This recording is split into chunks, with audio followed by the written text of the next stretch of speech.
বিন্দু, আমি তারেক রহমান তারেক জিয়াকে, বেগম খালেদা জিয়ার নেত্রীকে ভীষণ ভালোবাসি এবং শ্রদ্ধা করি এবং দেশপ্রেমিক ছিল বেগম খালেদা জিয়া।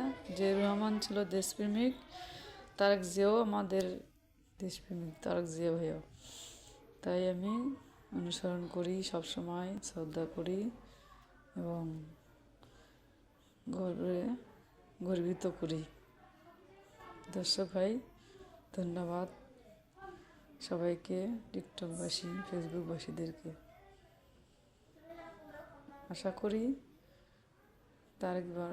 তারেক রহমান ভাইকে সবাই ধানের শীষ মার্কায় ভোট দেবেন এবং দেশের উন্নয়ন করার সুযোগ দেবেন, কারণ উনি আমাদের দেশের এলাকার মানুষ, বগুড়া, গোবিন্দগঞ্জ, গাইবান্ধা পাশাপাশি। তাই আমি ওকে ভীষণ ভালোবাসি।